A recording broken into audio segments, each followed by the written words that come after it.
acessar aqui a nossa live para a gente convidá-lo para conversar aqui. Ó. Ele está entrando aqui agora. Então, como ele está acessando aqui a nossa live, vocês sabem bem que antes de toda entrevista eu tenho a vinheta.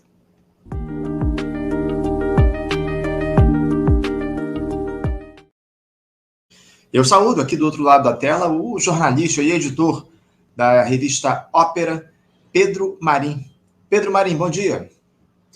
Bom dia, Anderson. Bom dia a todo mundo que está acompanhando o Faixa Livre. É um prazer estar aqui mais uma vez. Prazer nosso, Pedro, contar com a tua participação novamente no nosso programa. Muito obrigado por ter aceitado esse nosso convite para fazer um papo e falarmos aí a respeito de política no Brasil, porque o nosso país, Pedro, está em recuperação dos malfeitos do bolsonarismo e tem adotado aí o mesmo receituário que tivemos ao longo das últimas décadas. Austeridade, ataques à capacidade de intervenção do Estado, manutenção de privilégios e um parlamento cada vez mais dono do orçamento público. Essa lógica se reproduz a cada gestão que passa e muito pouco ou nada se faz, Pedro, para se estabelecer um freio no que se coloca. O resultado é crescimento muito limitado e uma dependência cada vez maior dos desejos do tal mercado. A grande aliança que comanda o país hoje, Pedro, é refém dos interesses da burguesia representada no Congresso e oferece como contrapartida programas de transferência de renda para lá de limitados e que não oferecem autonomia, de fato, para a população pobre.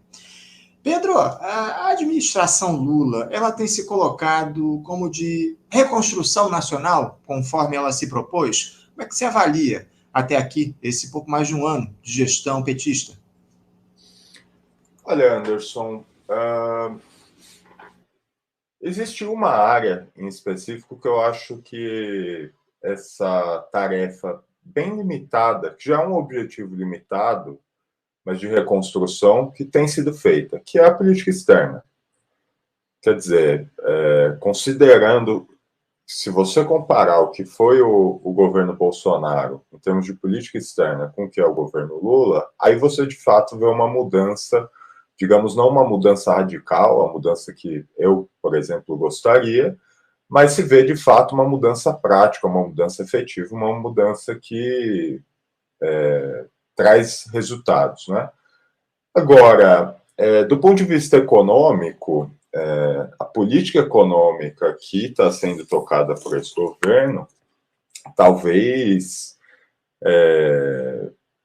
só seja, assim, o que a gente possa dizer dela é que ela é mais efetiva do que foi a política do Bolsonaro, no sentido de colocar freios ao crescimento do país. Agora, esse ano, passa a valer, de fato, o arcabouço fiscal proposto pelo governo e pelo seu ministro da Fazenda, Fernando Haddad. A gente vai ver uma limitação gigantesca nos gastos públicos e isso vai ter um efeito, evidentemente, na vida da população, na nossa vida cotidiana, no posto de saúde que a gente vai, no farmácia popular onde a gente vai pegar remédio, na escola dos nossos filhos, nas universidades, quer dizer, é muito complicado. E do ponto de vista político, você mencionou o Congresso, se manteve aquela pactuação com o Congresso por meio de distribuição de emendas, fundamentalmente, né? É claro que isso aqui, até para companheiros que eventualmente estão ouvindo isso, falam, bom, mas como é que faz com o Congresso? É claro que tem que se negociar dentro desse sistema, é evidente. A questão é o que se negocia e em que termos se negocia. Quer dizer, existem questões que não podem ser negociadas. Em todo projeto político tem que se desenhar essa linha, senão você é engolido. E me parece que o governo Lula, ao menos nesse primeiro ano, ele entregou muito ao Congresso para aprovar coisas que já interessavam ao Congresso. E não entregou muito para aprovar coisas que interessavam ao governo, mas que não tinha apoio no Congresso.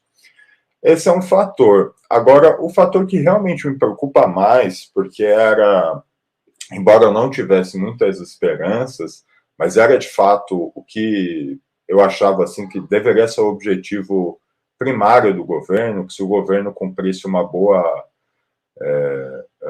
enfim, tomasse boas medidas nisso ao longo do seu período, deixaria um legado, de fato, ao Brasil, é com a questão militar, né? Quer dizer, a gente tem o 8 de janeiro, aquilo é uma oportunidade ímpar para se avançar sobre o poderio que as Forças Armadas têm no Brasil, tanto em termos de reformas nas próprias forças, no Exército, na Marinha, na Aeronáutica, quanto reformas mais amplas, pensando a defesa e a segurança do Brasil. Quer dizer, por exemplo, se falou em determinado momento da criação de uma Guarda Nacional, da recriação, na verdade, né? Que seria ali limitada ao espaço de Brasília, ao espaço de segurança de Brasília, mas mesmo assim já seria um avanço, porque, veja, se você tivesse uma Guarda Nacional no dia 8 de janeiro, a mando do presidente, seria mais uma barreira para aquele pessoal transpor, quer dizer, é mais uma barreira de segurança, é menos uma força armada, né, sob o comando das Forças Armadas. E, infelizmente, nesse caso, também a gente não pode dizer muita coisa, quer dizer, o governo nada fez. Um ano após o 8 de janeiro, há pouco eu assisti um documentário da Globo News, né, chama 8 de janeiro, Democracia Resiste. É muito interessante porque você vê ali os principais atores da burocracia estatal, então, o Lula, o Flávio Dino, o Ricardo Capelli, o Múcio, etc., né, eles todos relatando ali, e todos fundamentalmente relatam que no dia 8 de janeiro, o comandante do Exército e o comandante do Comando Militar do Planalto efetivamente ameaçaram, fizeram ameaças veladas, disseram, há um trecho do documentário em que o Flávio Dino diz que chega para o general e fala: general, nós vamos cumprir com a lei. E o general diz: não, não, não vão. Assim, ipsis literis aqui, né? Quer dizer, alguma coisa, é quase como se eles estivessem dizendo para nós nesse documentário que, olha, realmente os generais, eles quiseram mandar no 8 de janeiro, e a gente teve muito medo de fazer alguma coisa. Realmente a gente fez tudo que eles queriam, a gente se dobrou porque ficamos com medo, e aí trocamos o comando do Exército e achamos que isso resolve. Mas, assim, trocaram por um comandante que, no dia que entrou no cargo, no dia que fez um discurso pelo qual entraria no cargo, né, quer dizer, quando o Tomás Paiva faz aquele discurso tido como legalista, etc., e que, segundo o ministro Múcio, de fato contou para ele ser apontado como comandante, mas naquele mesmo dia ele conversava com seus companheiros ali, outros generais, outros comandantes, e dizia que a vitória de Lula, embora indesejada e infeliz, nós temos que compor com esse governo para impedir que reformas sejam feitas, porque esse governo vai querer vir para cima da gente, então precisa de um comandante que tenha a confiança do presidente. Quer dizer, exatamente o mesmo desejo tutelar que o comandante do Exército teria demonstrado no 8 de janeiro, por exemplo. Não é diferente. Uhum. Então, assim, de fato muito preocupante, né? Porque é um legado que poderia ter sido deixado. O 8 de janeiro deu a oportunidade de implantar reformas amplas, e isso teria um efeito no Brasil, de fato, a longo prazo, né? Quer dizer, se nós conseguíssemos impedir a tutela, ou ao menos torná-la mais difícil, né? Talvez, por exemplo, fosse mais fácil negociar com o Congresso, porque não se teria tanto medo de algumas coisas. Talvez, se nós tivéssemos, de fato, um sistema de defesa no qual a gente pudesse confiar, e aqui confiar não digo assim que tem que ser uma maravilha de sistema de defesa, que nós temos que ter as armas mais tecnológicas, etc. Mas eu digo assim, confiar do ponto de vista político, de que esse sistema, essas forças armadas não vão me trair, mas estão de fato comprometidas com a defesa da decisão do povo brasileiro, né? Talvez a gente pudesse ter uma política externa um pouco mais dura, né? Um pouco mais... Então, é muito preocupante. Nesse primeiro ano, infelizmente, devo dizer que, claro, comparado com o governo anterior, é muito melhor, mas, assim, quase qualquer governo seria, né? Mas, infelizmente, muito pouco avançou e não se tem mudanças substanciais em relação ao governo anterior. Esse é o problema. É isso. Não, eu costumo dizer aqui no programa que se a gente tivesse o Luciano Huck na presidência da República, a gente teria avanço em relação ao que foi a gestão do Jair Bolsonaro. Não dá para tomar o Bolsonaro como parâmetro de comparação. Essa é que é a grande verdade. Você falou sobre o Exército, inclusive a gente vai se aprofundar na questão das forças, no tema das Forças Armadas daqui a pouquinho. O que o presidente Lula fez foi, lá no 8 de janeiro, depois da tentativa de intentona, trocou o comandante do Exército, foi praticamente trocar 6 por meia dúzia. Foi o que ele fez ao nomear o Tomás Paiva aí no comando do Exército. Agora, o Pedro, eu queria falar um pouco ainda sobre institucionalidade, para além dos militares nesse momento. Eu queria questionar a respeito do seguinte: por que a esquerda ela deixou de disputar corações e mentes aqui no nosso país, Pedro? Porque esse questionamento ele ganha ainda mais importância em um ano como esse, onde teremos eleições municipais para lá de complicadas, né? Temos aí a ameaça da extrema-direita de avançar ainda mais no nosso país a partir dos municípios, das cidades, enfim. Pedro, consciência política é um artigo em falta, em extinção aqui no nosso campo? Olha, Anderson, isso é interessante, porque eu tenho estudado muito história do Brasil colônia e história do Brasil império, né? Para pensar algumas tendências que eu vejo hoje, políticas, né? Tentar entender de onde a gente veio, né?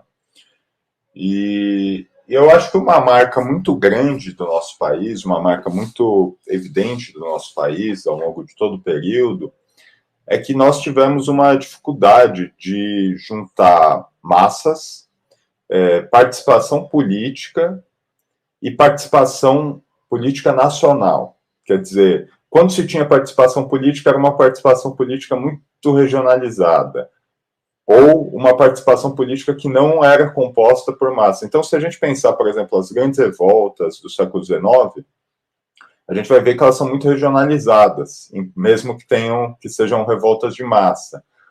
Então, é difícil, ao longo da trajetória brasileira, até o século XX, a gente encontrar esses três fatores, né? Quer dizer, partido de massas e uma política nacional. No século XX é quando a gente começa a ver esses fenômenos, né? Então, o Partido Comunista, à época, o Partido Comunista do Brasil, né, o PCB, nascendo, os Galinhas Verdes nascendo, o trabalhismo nascendo e avançando ali de 30 até 50. Então, é quando, de fato, se estabelece essa tradição de uma política feita por massa a nível nacional. E aí, claro, vem a ditadura, que destrói a maioria das organizações de cima a baixo, matando suas lideranças, enfim. No rescaldo da ditadura, de fato, se o Lula costuma dizer uma coisa, né, que ele diz que o PT é o único partido que realmente existe hoje no Brasil, né? É claro que é um exagero, mas se a gente pensar, bom, qual que é o único partido que é um partido relativamente grande, que tem militância e que consegue influir na política nacional, né, que tem esse poder e que tem presença nacional, né?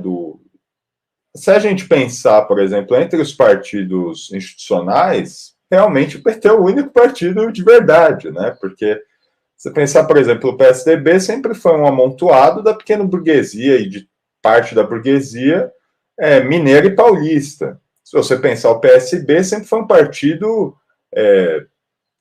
de parte da burguesia nordestina e parte do norte. Quer dizer, além de não serem partidos de massa, com grande com uma militância grande, também conservam esse aspecto regional, né? E eu acho que por que não se chama, né, não se tenta fazer uma política de corações e mentes, de convencimento, de mobilização, etc. Eu acho que na longa trajetória histórica brasileira, as classes dominantes do Brasil, é o temor delas ter esse partido. E eu acho que o PT, até ali, talvez 2010, ele de fato conseguia trabalhar com esse temor das burguesias. Quer dizer, ele não mobilizava assim nada para além, muito, né? Estava no governo, estava cumprindo constitucionalidade, era carta aos brasileiros, mas o temor da burguesia de que houvesse uma ruptura do lado de cá, quer dizer, que houvesse um processo de mobilização, de avanço, ao estilo, por exemplo, do que foi feito no governo Jango, já bastava para que ele conseguisse compor de certa forma. E, na minha avaliação, a partir de 2015, fundamentalmente, a burguesia brasileira tem uma grande lição, que é que eles podem avançar sobre o governo, e um governo petista, por exemplo, um governo petista não mobilizará suas bases contra eles. Eles podem dormir tranquilos em relação a isso. Então, a partir de 2015, de fato, eles vão avançando e não retrocedem, né? Quer dizer, começam a se organizar para ir para a rua, veem que não só podem disputar a rua, como podem tomar a rua para eles, aí começam a mobilizar o processo de impeachment, conseguem avançar com o processo de impeachment, estabelecem um novo governo, esse governo altamente neoliberal, radicalmente neoliberal, o governo de Michel Temer, aplicando ali o receituário neoliberal as suas últimas, né? Prendem a liderança desse outro campo, que é o presidente Lula, e fundamentalmente, é claro que houve manifestações, as pessoas que estiveram nesses lugares têm que ter seus atos rememorados, etc. Mas, assim, do ponto de vista do partido, que é um órgão organizativo, que deveria mobilizar as pessoas, etc., fundamentalmente nada foi feito. A gente não lembra de um grande episódio assim, desde 2015, até, enfim, a soltura do Lula, de mobilização por parte do PT. Então, eu acho que se perdeu esse medo do lado de lá, e isso cria condições, não é só que cria condições piores para o povo brasileiro, para nós que queremos, enfim, viver uma vida justa, viver uma vida boa de ser vivida, né? Mas cria dificuldades de governabilidade até para o governo, porque o único fator que o PT tem, diferente de todos os outros partidos, esses outros partidos não temem mais no PT, que são a capacidade de mobilização de massa a nível nacional. Uhum. E eu acho que isso por um lado, tem um elemento teórico ali, que está ligado à própria formação do PT, quer dizer, uma concepção muito antipopulista, a própria ideia de um partido de massas, quer dizer, não pensam em termos de uma preparação profissional para enfrentar a questão do poder ou para a tomada do Estado. Mas, para além disso, eu acho que existe, simplificando muito mesmo, né? Uhum. Eu acho que existe uma fé, de fato, na institucionalidade, uma coisa republicana, assim, e não um republicanismo de tensão, de confronto, né? Aquela ideia de que, bom, a república existe, é a praça pública onde nós nos confrontamos e disso sai o que é melhor para o povo. Não, uma ideia de que não se pode ter confronto. É a política como a ausência de confronto. Entendo. Só que o problema é que é um republicanismo que aparentemente o governo tenta aplicar, mas os seus inimigos não. Sim. É o que a gente tem visto aí a partir da atuação da extrema-direita. Essa tua última resposta me chamou muita atenção, eu queria desenvolver um pouco melhor esse conceito que você trouxe aqui para a gente. Ô Pedro, você diria, então, de alguma forma, que a burguesia deixou de temer a classe trabalhadora enquanto ator de transformação política no nosso país, é isso? Eu diria que, em alguma medida, não que eles tenham deixado de temer a classe trabalhadora, mas eles sabem que a classe trabalhadora hoje não tem um instrumento de organização. Porque o PT, mesmo com todas essas concepções teóricas, digamos, modernas, né? Essa coisa, quer dizer, uma rejeição ao populismo por um lado, uma rejeição ao partido de quadros por outro, uma rejeição à teoria revolucionária, etc. Mesmo com tudo isso, se a gente pega o PT da década de 80, bom, se você pega as greves do ABC, por exemplo, você fala, esse partido pode dobrar o país ao meio, né? Pode mudar o rumo do país. Agora, se você pega o PT ali do começo dos anos 2000, fazendo a Carta do Povo Brasileiro, etc., digamos, eu suponho assim, se eu fosse um membro da classe dominante, né? Desses, assim, bem característico, né? A mentalidade escravocrata, aquela coisa toda, né? Eu olharia nos anos 2000, eu ficaria, mesmo que o governo fosse bom para mim, eu ficaria meio desconfiado, né? Falaria, bom, se a situação política mudar, eles podem avançar sobre a gente, né? Só que se faz, assim, absolutamente tudo que poderia ter sido feito contra o PT, derrubam uma presidenta, põe a sua maior liderança na cadeia para que não vence uma eleição contra uma figura abominável como era Bolsonaro. A boa parte da classe média com a qual o PT queria compor desesperadamente nos anos anteriores vai para o bolsonarismo assim, quer dizer, aquela classe média tucana, que variava ali entre uma coisa bem neoliberal, uma coisa até meio, às vezes, escravocrata, mas que tinha uma pequena parte, que tinha uma coisa uma coisa francesa, né, um certo charme iluminista, etc. Esse pessoal vai para o bolsonarismo assim, e o PT se vê perdido. Quer dizer, eu acho que não é que eles não temam a classe trabalhadora, temem, e muito, claro, né? Tomam a final dessa classe todo dia. Mas eles não, no momento, eles sabem que a classe trabalhadora não tem um instrumento organizativo no Brasil. Então, não precisam sequer tomar instrumentos muito graves, tomar remédios muito graves, né? Quer dizer, basta uma trupe de congressistas querendo cumprir até os próprios desígnios para que eles já consigam barrar o que precisam barrar, né? Entendo. Ou então um cabo e 2 soldados, né? Como disse lá o Jair Bolsonaro, né, o Pedro? Essa é a grande questão que se coloca, né? Eu também considero aí que há um problema enorme aí no que diz respeito à mobilização da classe trabalhadora aqui no nosso país. Ninguém mobiliza hoje a esquerda, né? Os nossos movimentos sociais, os sindicatos, enfim, os partidos políticos, eles estão, de alguma forma, alheios a essa necessidade que há de se mobilizar a classe trabalhadora. É importante a gente falar sobre isso. Agora, eu queria também tratar aqui, Pedro, contigo, desse episódio que a gente teve aí, essa busca e apreensão na Câmara dos Deputados contra o parlamentar, o Carlos Jordi, deputado do PL aqui do Rio de Janeiro, no dia de ontem, ele que é líder da oposição e suspeito de ter aí forte ligação com organizadores aí da tentativa de intentona lá em Brasília, no 8 de janeiro do ano passado.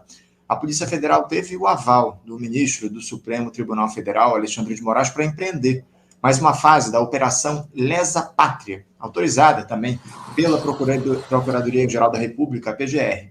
Na decisão, o magistrado cita forte ligação do parlamentar com Carlos Vitor de Carvalho, ele que é o tal do CVC, líder da extrema-direita em Campos dos Goytacazes, aqui no Rio de Janeiro, e preso pelos atos do 8 de janeiro do ano passado. Foram encontradas mensagens, Pedro, onde esse sujeito chama o deputado de meu líder. Carlos Jordi argumentou que nunca apoiou o ato e disse que Alexandre de Moraes se julga dono do Brasil.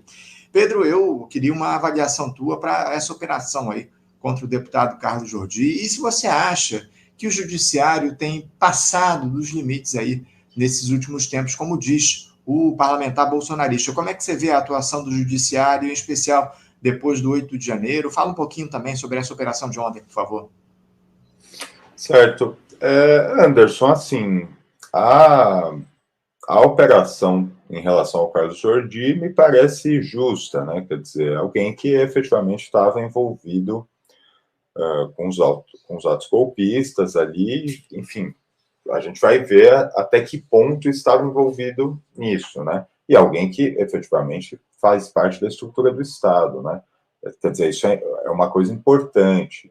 Quando a gente fala em golpe de Estado, a definição clássica é justamente uma fração da burocracia estatal se movendo contra outra fração para além da legalidade, né? Para além das regras do jogo.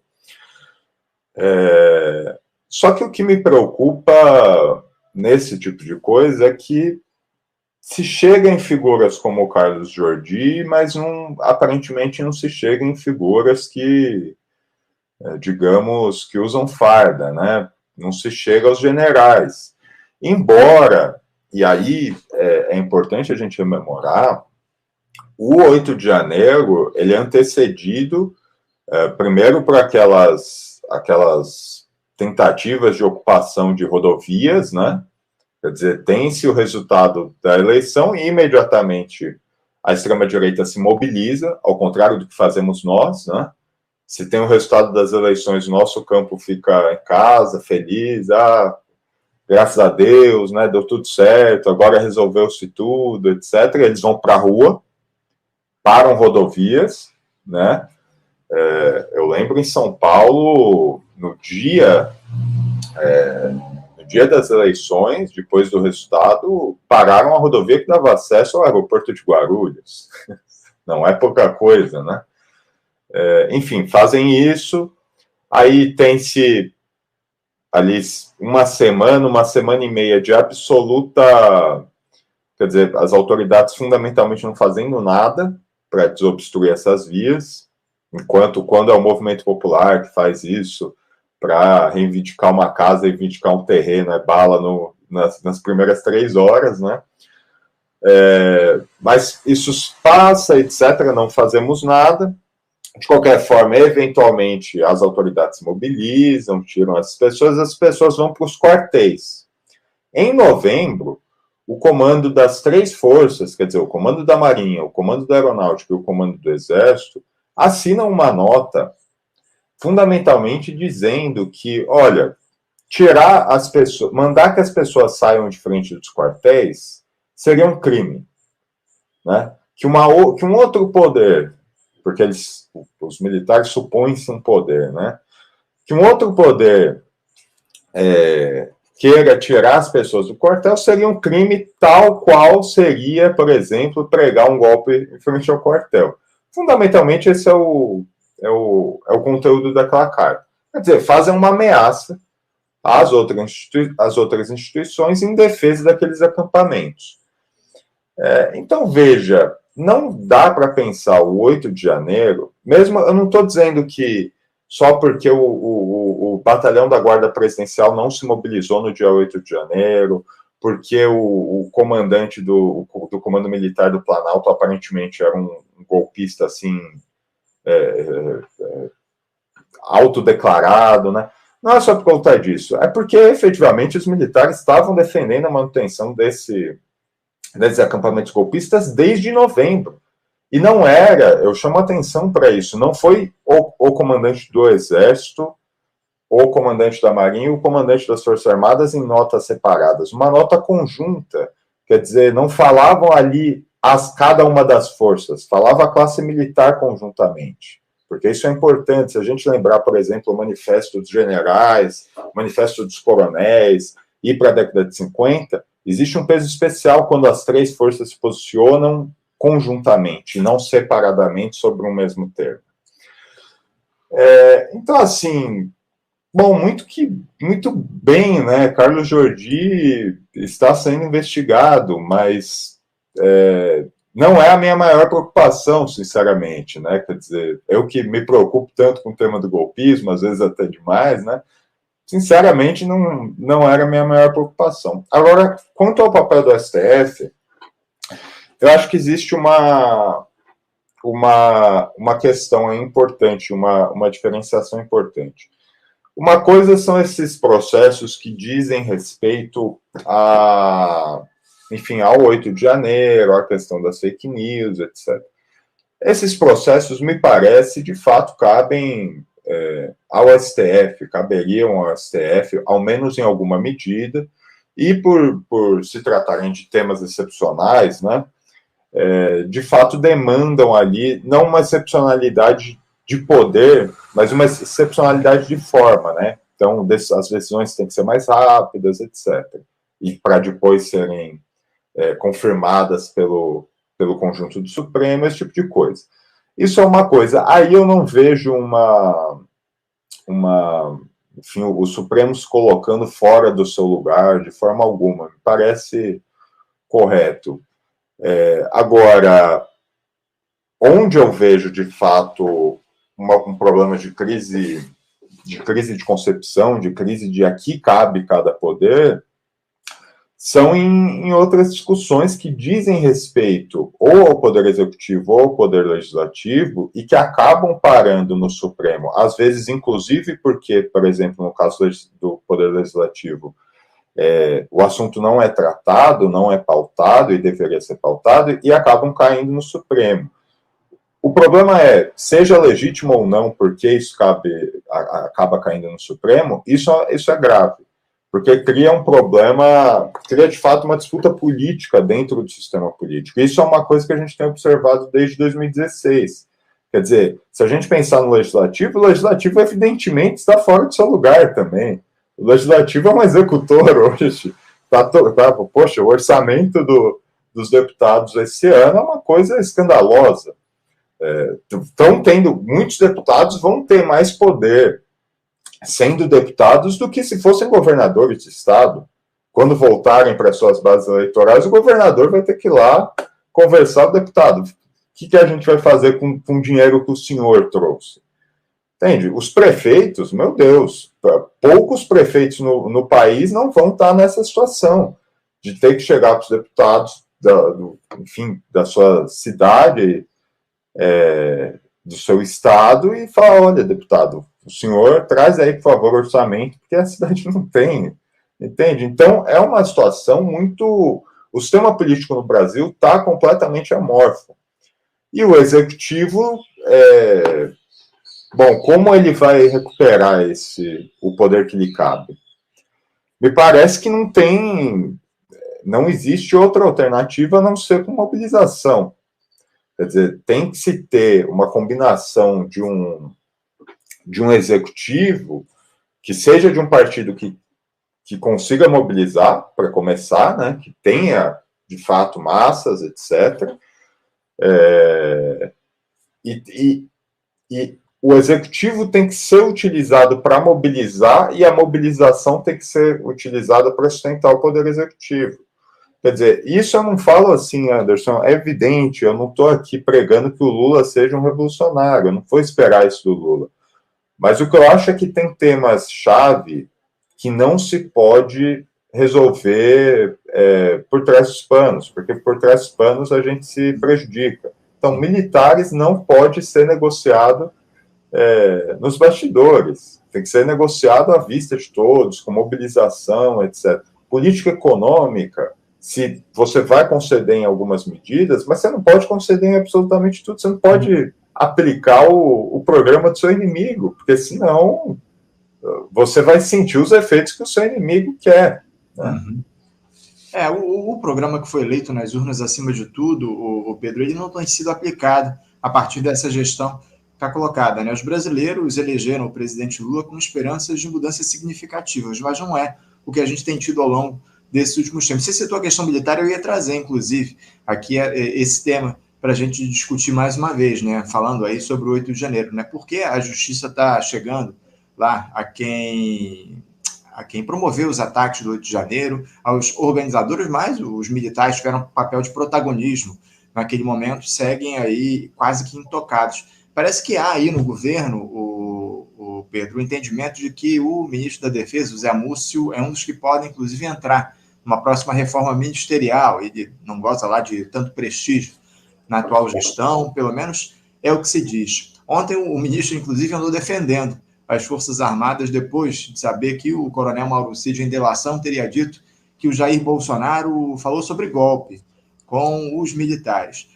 Há uma relação, para a gente fechar aqui o nosso papo, que eu também já estou limitado pelo tempo aqui, Pedro, há uma relação de confiança hoje do governo Lula em relação ao alto comando das Forças Armadas? O 8 de janeiro não serviu de lição para o presidente da República, Pedro? Olha, Anderson, eu suponho que não haja essa relação de confiança. O que, vendo assim a trajetória política, eu acho que não há uma relação de confiança, mas há uma relação de medo.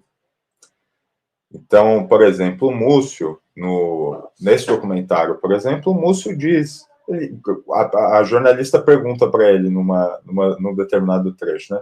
Mas, ministro Múcio, parece que os militares, assim, tudo que eles queriam foi o que foi feito, né? Aí o Múcio, não. Ela, como não, né? Quer dizer, vocês só foram lá no acampamento no dia seguinte, né? Aí ele fala assim, Anderson, não, Júlia, que é o nome da jornalista, né? Veja, Júlia, você sabe que eu vim para esse governo para ser um pacificador, né? O Lula me chamou para ser um pacificador. Quer dizer, não é que ele confie, eu não acho que o Lula confie nos militares, é que ele não tem... Veja, Anderson, para enfrentar essa questão dos militares, de fato tem que se correr riscos. Não dá para pensar a questão dos militares ao mesmo tempo que se pensa uma política institucional normal, nesses termos republicanos que infelizmente se pensa no Brasil. Há de se pensar, de fato, olha, uma questão de confronto. Em última instância, eles têm tanques, em última instância, eles têm armas. Então, a gente tem que mobilizar, de fato, o povo e ficar de olho nisso. Não dá para resolver num acordo ou coisa do tipo, né? Algo como o Gustavo Petro fez na Colômbia, não é isso? Como o Gustavo Petro fez na Colômbia, por exemplo. Chegou ao governo, não se deixou de ser tutelado nenhum segundo e já aplicou, mudou o alto comando de cima a baixo. Veja, essa é uma questão, por exemplo, o governo Lula poderia ter entrado e todos os generais que estavam ali com a perspectiva, estavam numa fila, né, para se tornarem comandantes, ele podia ter reformado numa canetada. Seria, de fato, é uma medida, eu não estou dizendo que é fácil, que é uma medida que você toma sem correr riscos. Não, corre-se riscos, mas corre-se riscos do jeito que está. Corre-se riscos com um ministro que se diz representante dos militares. Múcio, numa dessas entrevistas, disse que tem gente que me chama de preposto, né, não sei o quê, no preposto dos militares, mas eu acho até bom, porque os militares começam a gostar mais de mim, quer dizer, é um preposto mesmo, né? Acho até bom que os militares achem isso. Então, assim, de fato é uma questão que pode ser resolvida em alguma medida dentro da institucionalidade, quer dizer, não precisa romper, não precisa acabar com as Forças Armadas, não é isso que eu estou propondo. Mas é uma questão que demanda algum nível de mobilização e uma boa dose de coragem, né? E nenhuma dose, assim, tem que se fugir disso, como o diabo foge da cruz, de querer contemporizar com eles, porque não existe conversa. Questão militar ou o militar obedece e o presidente manda, ou o militar vai acabar querendo mandar. E aí a gente vai estar nessa situação curiosa, que até um relatório recente da Tricontinental, que tem uma série de pesquisadores acadêmicos sobre essa questão militar, eles usam uma fórmula ali que eu achei muito boa, né, que a situação do Brasil hoje em relação às Forças Armadas e o governo é que um finge comandar e o outro finge obedecer. E basicamente, realmente é isso. Quer dizer, os militares fingem que obedecem, o presidente finge que comanda, e isso está ok. Quanto ao Múcio, até para não me estender muito, o que se diz hoje é que existiriam fundamentalmente dois nomes aí para para ser colocados no lugar do Múcio, né? Lembrando que, assim, ao menos é o que o Múcio tem demonstrado nas entrevistas, aparentemente é ele que está querendo sair, né? Não é o governo que está querendo tirá-lo.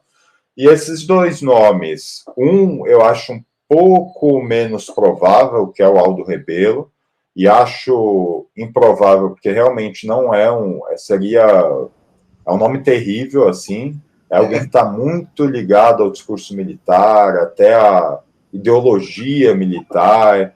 Eu acho que realmente... o Aldo Rebelo, Pedro, desculpa até te interromper, o Aldo Rebelo deve ser nomeado lá na Secretaria de Relações Internacionais do Governo de São Paulo, na Prefeitura de São Paulo, né? Na Prefeitura do Ricardo Nunes, depois da saída da Marta Suplicy, algo que está, inclusive, provocando saia justa dentro do PDT, né? Porque o PDT anunciou apoio à chapa do Guilherme Boulos e o Aldo Rebelo, que é uma figura do partido, deve ser o secretário de Relações Internacionais na gestão bolsonarista do Ricardo Nunes.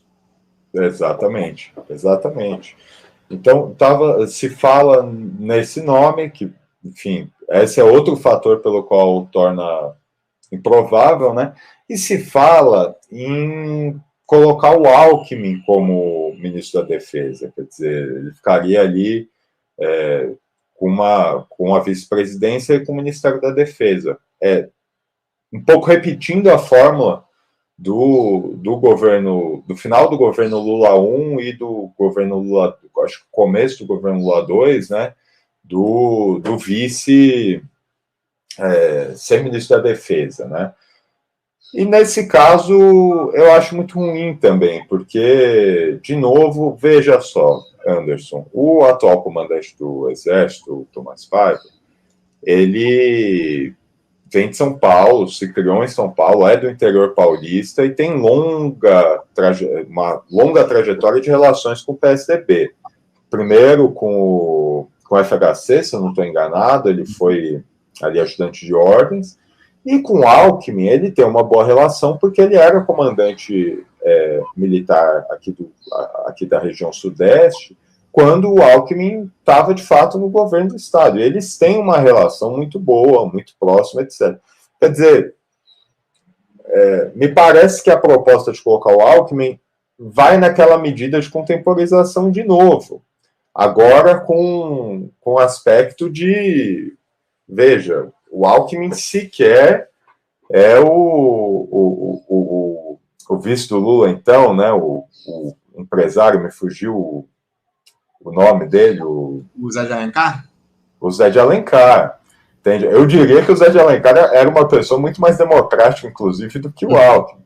Quer dizer, é um perigo você deixar esse tipo de acúmulo de função com o seu vice-presidente, especialmente considerando que 3 anos atrás esse seu vice-presidente era um dos seus inimigos políticos. Exato.